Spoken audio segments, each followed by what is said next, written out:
Halo teman-teman semua, izin memperkenalkan diri, saya Lestari dengan NIM 231340113.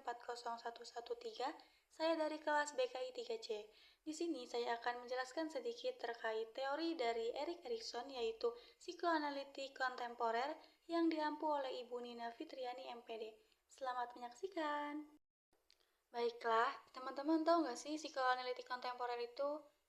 Nah, psikoanalitik kontemporer itu dikembangkan oleh Erik Erikson, yaitu perluasan dari teori psikoanalisis tradisional yang diperkenalkan oleh Sigmund Freud.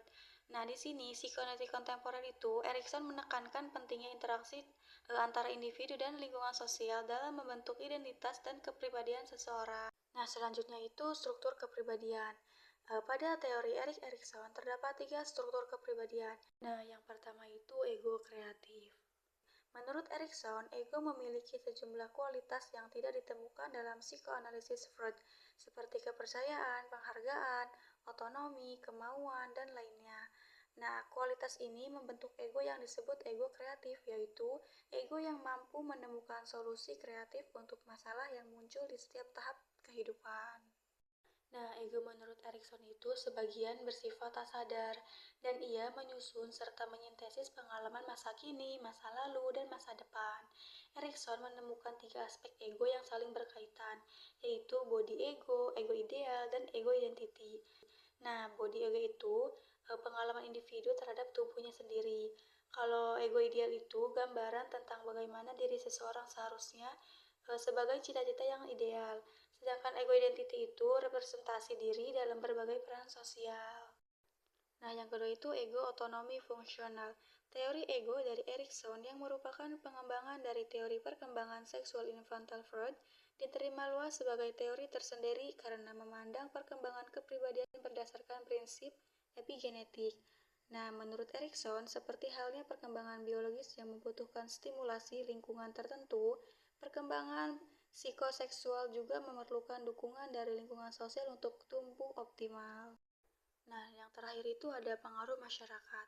Meskipun faktor bawaan sejak lahir berperan penting dalam perkembangan kepribadian, sebagian besar ego terbentuk melalui interaksi dengan masyarakat. Ego bersifat sosial dan historis, berbeda dengan pandangan Freud yang lebih menekankan aspek biologis. Nah, menurut Erikson, ego hadir sejak lahir sebagai potensi yang harus dibangun.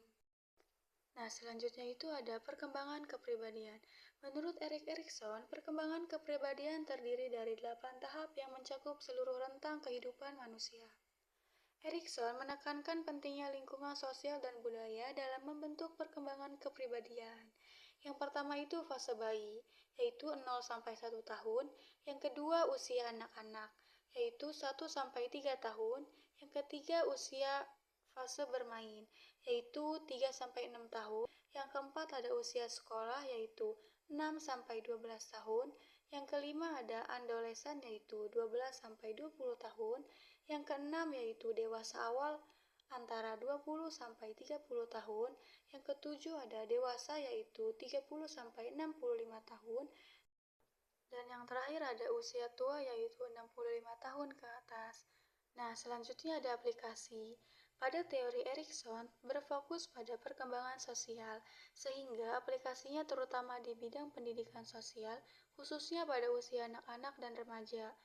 Memperhatikan teori Erikson akan berdampak pada perlakuan orang dewasa kepada anak lebih sesuai dengan kebutuhan usia anak-anak itu.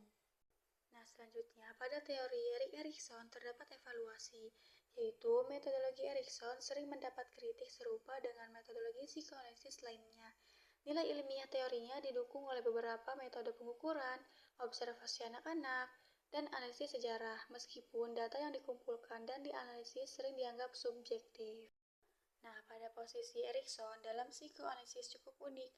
Ia dihargai karena mengembangkan analisis perkembangan manusia yang dimulai oleh Freud, tetapi pandangannya yang optimis tentang sifat manusia berbeda dari sudut pandang pesimistik Freud. Selain itu, konsep ego kreatif Erikson membuat teorinya lebih lembut dibandingkan dengan pandangan Freud yang lebih kaku.